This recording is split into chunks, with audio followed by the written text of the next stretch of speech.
Hello everyone, मैं दिनेश सिसो present कर रहा हूँ केमिस्ट्री के बेहतरीन टॉपिक को लेकर के। टॉपिक रहेगा आप सभी की स्क्रीन पर। परमाणु संरचना के बेस पे आज हमारा टॉपिक रहेगा परमाणु संरचना, जिसको हम इंग्लिश में एटॉमिक स्ट्रक्चर के नाम से जानते हैं। क्लास आप सभी के यहाँ पास पूरी डिटेल वाइज रहेगी। चैनल पर पहली बार है तो सब्सक्राइब जरूर करेंगे, सिरसो ऑनलाइन क्लास। और आज की इस वीडियो में यहाँ पास डिस्कस करेंगे अणु, परमाणु एवं परमाणु संरचना के बेस पे 100 भी पॉइंट हमारे लिए इंपॉर्टेंट रहेगा। आज की इस वीडियो में यहाँ पास हम जानेंगे, ठीक है। तो सबसे पहले ये जान लेते हैं कि परमाणु संरचना ये होता क्या है, इसको सबसे पहले जो है अस्तित्व में किसने लाया था। यदि हम बात करते हैं परमाणु संरचना, तो परमाणु संरचना के बेस पे एक बेहतरीन साइंटिस्ट का नाम आता है जिसको हम जॉन डाल्टन के नाम से जानते हैं। इन्होंने सबसे पहले जो है परमाणु संरचना को अस्तित्व में लाया था, ठीक है। तो इनके बेस पे कुछ फैक्ट हमारे लिए जानना इंपॉर्टेंट रहेगा, तो आपको यहाँ से समझना है। डाल्टन के परमाणु सिद्धांत के अनुसार परमाणु क्या होते हैं, तो परमाणु जो है द्रव्य के सबसे छोटे अविभाज्य कण होते हैं। अविभाज्य का मतलब जिसको हम आगे जो है विभाजित नहीं कर सकते, और इनकी जो संरचना होती है पूरी तरह से निश्चित मानी जाती है, ठीक ना। तो डाल्टन ने यहाँ पास बताया था कि परमाणु क्या होते हैं, कई सूक्ष्म कणों से मिलकर बने होते हैं। कई सूक्ष्म कणों से मिलकर बने होते हैं, जो कि इलेक्ट्रॉन, प्रोटॉन और न्यूट्रॉन के रूप में हमको देखने को मिलेगा, ठीक है ना। और इन्हीं तीन कणों को, मतलब इलेक्ट्रॉन, प्रोटॉन और न्यूट्रॉन को ही मौलिक कण भी कहा जाता है। कई बार एग्जाम में पूछा जाता है, ये इलेक्ट्रॉन, प्रोटॉन और न्यूट्रॉन को ही मौलिक कण कहा जाता है। मौलिक कण जिसको हम इंग्लिश में फंडामेंटल पार्टिकल्स कहते हैं। मेरी बात समझ रहे हैं, ठीक है। और इसके बाद उन्होंने ये भी बताया था कि इन तीनों कणों के अतिरिक्त जो है, मतलब इलेक्ट्रॉन, प्रोटॉन और न्यूट्रॉन के अतिरिक्त कई कण ऐसी भी होती हैं जिसको हम पॉजिट्रॉन, न्यूट्रॉन और मेसोन के नाम से भी जानते हैं। तो इतने सारे पॉइंट्स जो है आपको परमाणु संरचना के बेस पे बिल्कुल पता होनी चाहिए, ठीक है। उसके बाद बढ़ते हैं हम अगले स्लाइड पे। अगले स्लाइड में हमको यहाँ पास ये जानना जरूरी रहेगा, यदि हम परमाणु संरचना की बात करते हैं तो परमाणु संरचना में जो नाभिक होता है, ये हमारा क्या हो गया, नाभिक हो गया। तो नाभिक में हमारा जो है न्यूट्रॉन प्लस में प्रोटॉन पाया जाता है, जबकि इलेक्ट्रॉन जो होता है ये क्या होता है, नाभिक के चारों इस प्रकार से ये घूमते रहते हैं, उसके इर्द गिर्द इस प्रकार से ये मोमेंट करते रहते हैं। तो ये आपको यहाँ पास पता होना बिल्कुल जरूरी है। अब उसके बाद बढ़ते हैं अगले स्लाइड पे। अगले स्लाइड में हम यहाँ पास डिस्कस करेंगे इलेक्ट्रॉन, देन हम प्रोटॉन के बारे में, देन हम न्यूट्रॉन के बारे में यहाँ पास हम डिस्कस करेंगे। तो सबसे पहले ये जान लेते हैं इलेक्ट्रॉन। इलेक्ट्रॉन के बेस पे कौन कौन से पॉइंट हमारे लिए जानना इंपॉर्टेंट रहेगा। तो सभी द्रव्यों में विद्यमान कण जो कि ऋण आवेशित कणों के रूप में होते हैं, जिसको हम क्या बताएंगे, इलेक्ट्रॉन बताएंगे। तो आपको जो है ये थोड़ा सी परिभाषा जो डिफाइन है उसको थोड़ा सा ध्यान में लेके चलना है। सभी द्रव्यों में विद्यमान ऋण आवेशित कणों को क्या कहा जाता है, इलेक्ट्रॉन कहा जाता है, ऐसा आप बताएंगे, ठीक है ना। इलेक्ट्रॉन की खोज का श्रेय किसको जाता है, तो सर जे थॉमसन का नाम हमको ध्यान में रख लेना है। इन्होंने सबसे पहले जो है इलेक्ट्रॉन की खोज का श्रेय जाता है। ये भी पूछा जाता है क्वेश्चन में कि सर जे थॉमसन ने जो इलेक्ट्रॉन की जब खोज की थी तो किसके बेस पे किया था, तो कैथोड किरण नलिका, जिसको हम कैथोड रेज ट्यूब के नाम से जानते हैं, इसके बेस पे जो है, इसके द्वारा, इसके थ्रू जे थॉमसन ने इलेक्ट्रॉन की खोज की थी, ठीक है। उसके बाद बढ़ते हैं अगले पॉइंट पे। अगला पॉइंट रहेगा CRT प्रयोग में यह स्पष्ट हुआ कि कुछ कण ऋण आवेशित कैथोड से धन आवेशित एनोड की ओर गति करते हैं, मतलब चलते हैं ये। तो उसी कण को क्या कहा जाता है, तो इलेक्ट्रॉन कहा जाता है। कई बार एग्जाम में ये भी पूछा जाता है कि CRT का मतलब जो फुल फॉर्म इसका ये क्या होता है, ठीक है। तो CRT का फुल फॉर्म होता है कैथोड रेड ट्यूब, ये आपको वहां पास बताना है, ठीक है ना। अब उसके बाद बढ़ते हैं अगले पॉइंट्स पे। इलेक्ट्रॉन एक ऐसा कण जिसका द्रव्यमान लगभग क्या होता है, पूरी तरह से शून्य होता है, तथा जिस पर इकाई ऋण आवेश रहता है। ये आपको यहाँ पास पता होना चाहिए, बिल्कुल यहाँ पास पता होना चाहिए आप सभी को कि इलेक्ट्रॉन में कौन सा चार्ज पाया जाता है। तो इलेक्ट्रॉन में हमारा जो है माइनस चार्ज यहाँ पास पाया जाता है, ठीक है ना। तो ऐसा आपको यहाँ पास बिल्कुल जो है हर एक चीज को कॉपी में मेंशन करनी ही करनी है, ठीक है। आगे बढ़ते इसके बाद अगले स्लाइड पे। अगले स्लाइड में कुछ फिगर है, इसको आपको थोड़ा सा यहाँ पास समझना है। मैंने आपको ये तो बता दिया है कि किसी परमाणु की हम बात करते हैं तो जो नाभिक होता है इसी में हमारा क्या पाया जाता है, तो इसी में हमारा प्रोटॉन प्लस न्यूट्रॉन पाया जाता है। जबकि जो इलेक्ट्रॉन होता है वही क्या होता है, इसके चारों इस प्रकार से ये इर्द गिर्द जो है चक्कर लगाते रहते हैं, ठीक है। ऐसे प्रकार से क्या होते हैं, ये चक्कर लगाते रहते हैं। तो इतने सारे फैक्ट आपको यहाँ पास इस फिगर के माध्यम से यहाँ पास समझना है। अब उसके बाद बढ़ते हैं प्रोटॉन। अब प्रोटॉन के बेस पे कौन कौन से पॉइंट्स हमारे लिए यहाँ पास इंपॉर्टेंट रहेगा, तो प्रोटॉन एक ऐसा सूक्ष्मतम कण है जिस पर इकाई धनावेश रहता है। प्रोटॉन की खोज का श्रेय किसको जाता है, तो रदरफोर्ड को जाता है। ये हमको यहाँ पर ध्यान में लेके चलना है। आपको इतना तो पता लग गया होगा कि प्रोटॉन में कौन सा चार्ज पाया जाता है, तो हम क्या बताएंगे यहाँ पास कि उसमें जो है प्लस चार्ज पाया जाता है, मतलब पॉजिटिव चार्ज उसमें जो है पाया जाता है। ये आपको यहाँ पास पता होना जरूरी है, ठीक है। वास्तव में इलेक्ट्रॉन की खोज के बाद जो है गोल्डस्टीन ने यह समझाया था कि यदि अगर परमाणु वैद्युत जो है उदासीन है, उदासीन का मतलब क्या होता है, जिसमें जो है किसी प्रकार का चार्ज नहीं पाया जाता है, उसी को हम क्या बताएंगे, उदासीन बताएंगे, ठीक है। इसमें इलेक्ट्रॉन के बराबर क्या होता है, आवेश वाला एक धनावेश होना चाहिए, ऐसा जो है गोल्डस्टीन ने बताया था वहां पास। ठीक है। प्रोटॉन की खोज का श्रेय अब उसके बाद गोल्डस्टीन को भी जाने लगा। अब देखिए यहाँ पास हमको कुछ पॉइंट यहाँ पास जो डीप में है उसको यहाँ पर थोड़ा सा जाना जरूरी है। पहली बात तो मैंने आपको ये बता दिया कि जो प्रोटॉन है इसकी खोज का श्रेय किसको जाता है, रदरफोर्ड को जाता है। अब यहाँ पास भी मैंने आपको बता दिया है कि प्रोटॉन की खोज का श्रेय किसको जाता है, गोल्डस्टीन। तो सबसे पहले पूछा जाएगा तो आप क्या बताएंगे, रदरफोर्ड बताएंगे। और यदि उसके बाद पूछा जाएगा सेकेंड नंबर पर, तो सेकेंड नंबर में हमको जो है गोल्डस्टीन का नाम ध्यान में रख लेना है। ठीक है। अब उसके बाद बढ़ते हैं अगले स्लाइड। अगला स्लाइड जो कि न्यूट्रॉन के बेस पे रहेगा। अब यदि हम न्यूट्रॉन की बात करते हैं तो इसकी बेस पे कौन कौन से पॉइंट हमारे लिए जाना इंपॉर्टेंट रहेगा, एक बेहतरीन पॉइंट हमको यहाँ पर ध्यान में लेके चलना है। कई बार पूछा जाता है कि इलेक्ट्रॉन, प्रोटॉन और न्यूट्रॉन में से उदासीन कण किसको माना जाता है, तो यही से हमारा क्वेश्चन बनता है। हम क्या बताएंगे, न्यूट्रॉन को जो है उदासीन कण माना जाता है। ठीक है। तो आपको यहाँ पर ध्यान रखना है कि न्यूट्रॉन एक उदासीन कण है। न्यूट्रॉन की खोज का श्रेय किसको जाता है, तो जेम्स चैडविक को नाम से जाता है। ठीक है ना, क्या बताएंगे, जेम्स चैडविक, इसका पूरा नाम है जेम्स चैडविक। 1932 का टाइमिंग हमको बिल्कुल ध्यान में रख लेना है। एग्जाम में पूछा ये भी जाता है कि जो जेम्स चैडविक था जिन्होंने न्यूट्रॉन की खोज की थी, किस धातु पर जो है न्यूट्रॉन की खोज की थी, मतलब पता लगाया था। तो जो बेरिलियम एलिमेंट्स हैं, ठीक है ना, बेरिलियम जो धातु है, इन्होंने उस पर जो है अल्फा पार्टिकल्स की बौछार की थी, जिसके द्वारा इन्होंने जो है न्यूट्रॉन की खोज का पता लगाया था। ठीक है। तो आपको ये सारी चीजें ध्यान में रखना है। इससे पता चला कि न्यूट्रॉन का जो द्रव्यमान होता है ये प्रोटॉन के द्रव्यमान के ही बराबर होता है। ये काफी जो है मोस्ट पॉइंट रहेगा आप सभी के लिए, इसके साथ इसको कॉपी में मेंशन जरूर कर लीजिएगा। ठीक है। अब उसके बाद बढ़ते हैं अगले स्लाइड पे। अगले स्लाइड में यहाँ पास कुछ सिंबल है, इसको आपको थोड़ा सा यहाँ पास पहचानना है। ठीक है। देखिए जैसे कि आप देख सकते हैं यहाँ पास जो ए इस प्रकार से लिखा हुआ है, ठीक, जिसको हम इंग्लिश में यहाँ पास ए के नाम से जानते हैं। तो ये किसको डिनोट करेगा, तो ये जो है हमारा प्रोटॉन प्लस न्यूट्रॉन को डिनोट करेगा। और इन्हीं दोनों के मिलने से क्या बनता है, तो इन्हीं दोनों के मिलने से हमारा एटॉमिक मास बनता है। एटॉमिक मास जिसको हम हिंदी में परमाणु भार के नाम से जानते हैं। ठीक है ना। उसके बाद यहाँ पास नेक्स्ट सिंबल जैसे कि आप देख सकते हैं जेड के रूप में है। ये किसको डिनोट करेगा, तो ये जो है नंबर ऑफ प्रोटॉन्स को डिनोट करेगा, मतलब प्रोटॉन्स की संख्या को ये डिनोट करता है। और यहाँ पर जो देख सकते हैं इस प्रकार से एक्स के रूप में है, ये हमारा केमिकल सिंबल को ये डिनोट करेगा। ठीक है। आगे बढ़ते हैं यहाँ से। अब हमको यहाँ पास जानना है नाभिक की संरचना के बेस पे कुछ पॉइंट्स। तो यहाँ से आपको समझना है द्रव्यमान संख्या, जिसको हम इंग्लिश में क्या बताते हैं, मास नंबर यहाँ पास बताते हैं। ठीक है ना। तो किसी तत्व के एक परमाणु में उपस्थित प्रोटॉन और न्यूट्रॉन की जो संख्या होती है और उन्हीं दोनों संख्या का जो योगफल होता है उसी को क्या कहा जाता है, तो द्रव्यमान संख्या कहा जाता है। कई बार एग्जाम में पूछा भी जाता है कि प्रोटॉन और न्यूट्रॉनों की संख्या को क्या कहा जाता है, तो द्रव्यमान कहा जाता है। मतलब दोनों के मिलने से, जोड़ने से ही क्या बनता है, हमारा द्रव्यमान संख्या तैयार होता है। ठीक है। तो ये आपको यहाँ पास पता होना चाहिए। अब उसके बाद बढ़ते हैं अगले स्लाइड पे। अगले स्लाइड हमारे लिए यहाँ पास समस्थानिक की बेस पे रहेगा, जिसको हम इंग्लिश में क्या बताते हैं, आइसोटोप बताते हैं। कई बार जो है समस्थानिक न दे करके एग्जाम हॉल में हमको जो है सिर्फ और सिर्फ वहाँ पास आइसोटोप्स दे देते हैं, जिसको देखकर हम काफी जो है उलझने पड़ जाते हैं। तो हमको पता होना चाहिए यहाँ पास समस्थानिक को ही इंग्लिश में आइसोटोप्स कहा जाता है। तो यहाँ पास जान लेते हैं समस्थानिक के बेस पे कौन सी यहाँ पास पॉइंट हमारे लिए यहाँ जाना इंपॉर्टेंट रहेगा। तो सबसे पहले ये जान लेते हैं इसकी जो डेफिनेशन है उसको हमको यहाँ पर समझना जरूरी रहेगा। तो जिन तत्वों की परमाणु संख्या समान किंतु परमाणु भार जो है भिन्न भिन्न होगी, मतलब डिफरेंट डिफरेंट होगी, उसी क्या कहा जाता है, समस्थानिक कहा जाता है। बिल्कुल जो मोस्ट आईएमपी के रूप में ये पॉइंट आपको यहाँ पास कॉपी में मेंशन कर लेनी है। ठीक है। मैं आपको फिर से यहाँ पास रिवाइज करा देता हूँ कि जिन तत्वों की परमाणु संख्या समान किंतु द्रव्यमान संख्या भिन्न भिन्न रहेगी उसे हम समस्थानिक कहेंगे। ठीक है ना।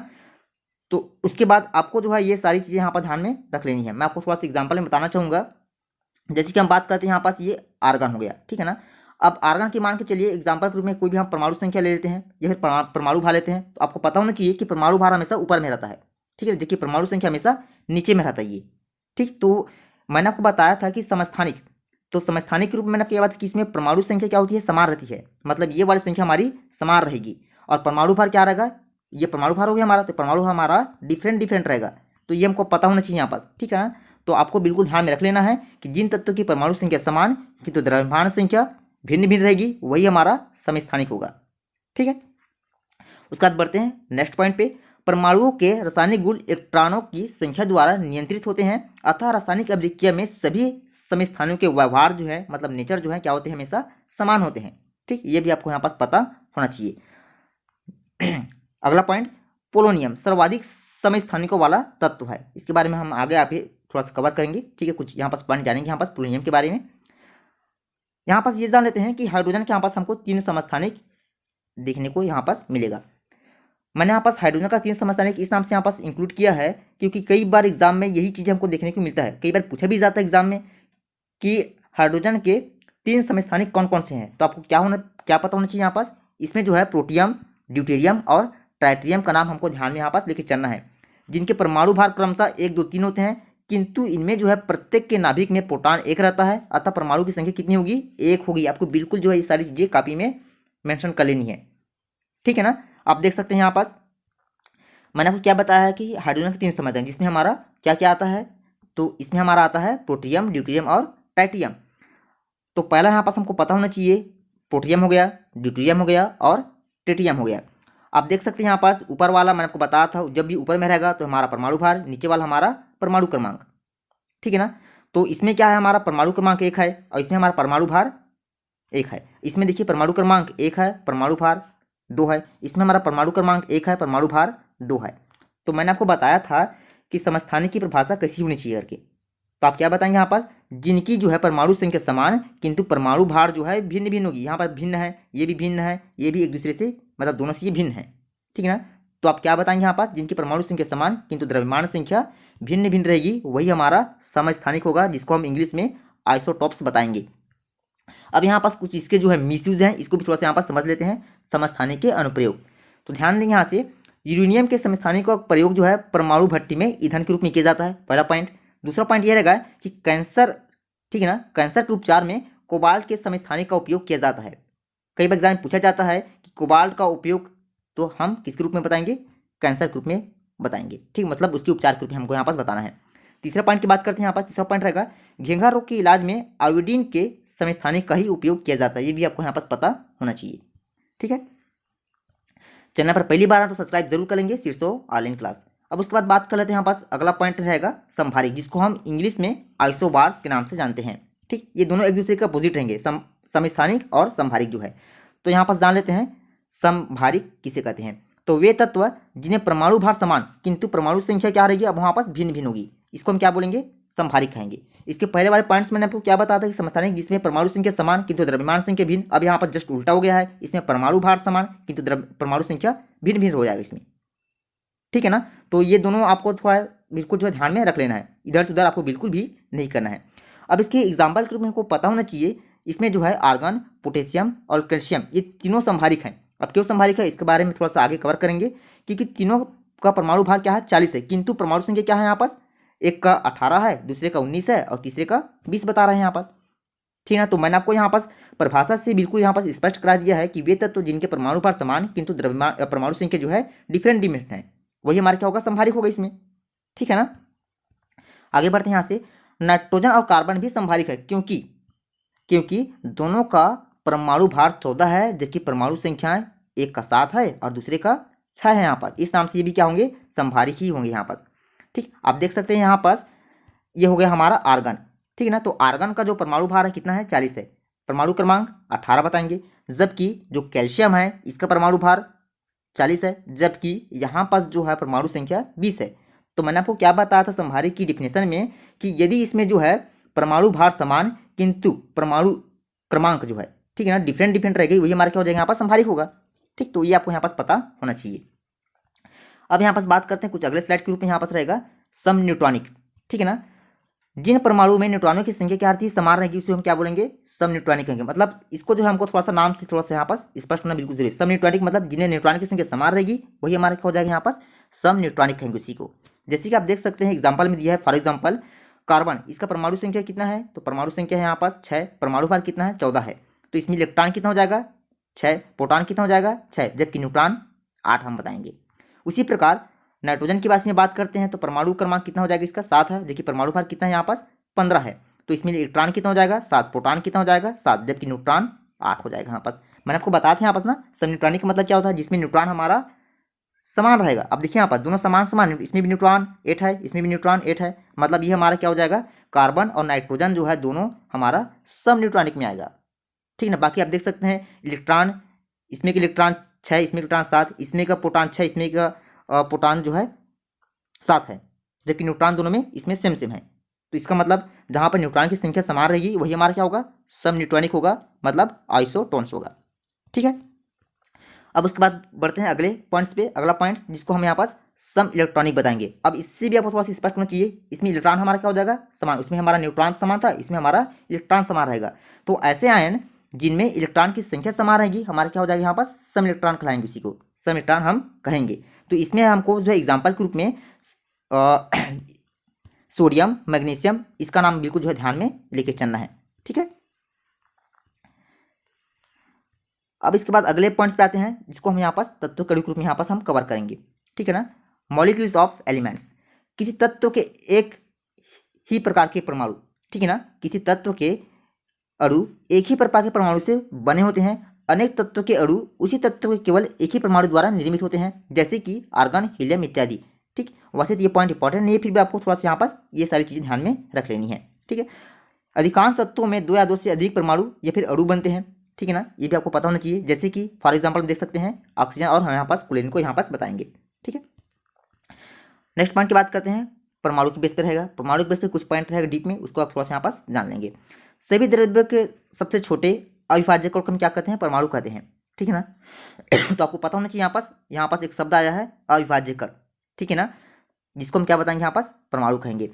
ये रासायनिक अभिक्रिया में न तो सृजित होते हैं और न ही इनका विनाश होता है। ये काफी जो है बेसिक पॉइंट रहेगा आप सभी के लिए, मोस्ट पॉइंट रहेगा आप सभी के लिए यहाँ पास, कि जो परमाणु होते हैं ये रासायनिक अभिक्रिया में न तो सृजित का मतलब आप क्या बताएंगे, न तो बनते हैं और न ही इनका विनाश होता है। ये हमको यहाँ पर ध्यान में रख लेना है, ठीक है।